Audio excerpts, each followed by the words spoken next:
رمضان شریف میں جو جتنا تقویٰ سے رہتا ہے اتنا ہی زیادہ اس کا روزہ آسان ہو جاتا ہے.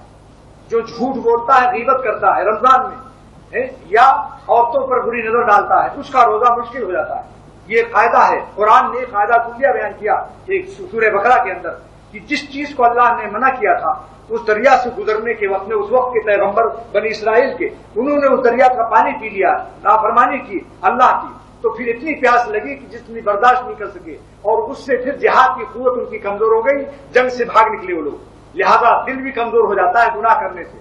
اس لیے دوستو اگر روزے کو اور آسان بنانا ہے، اللہ کے راستے میں مرد بننا ہے تو تقویٰ سے رہیے، ورنہ عورت اور مخنث ہو جاتا ہے. مولوی فرماتے ہیں نہ تو مردی نہ تو اے مخنث، نہ تو مردی نہ تو زن، نہ تو مرد ہے نہ عورت، مخنث بن گیا ہجڑا. کیا مطلب کہ ہر معاملے میں سست کہتے صاحب بڑی مشکل ہے، ہم سے تو نہیں ہوگا. یہ باتیں کیا ہیں؟ یہ نامردی کی باتیں ہیں. کارے مردہ روشنی و گرمی ہے.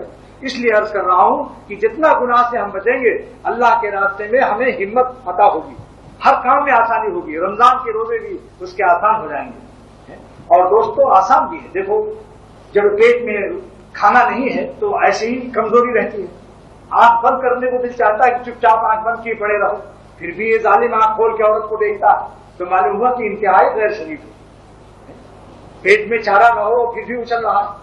اس لیے دوستو تقویٰ کے رہنے سے انشاءاللہ روزہ آسان بھی ہو جائے گا، اور انشاءاللہ 11 مہینہ بھی آپ اس کی برکتیں ملیں گی.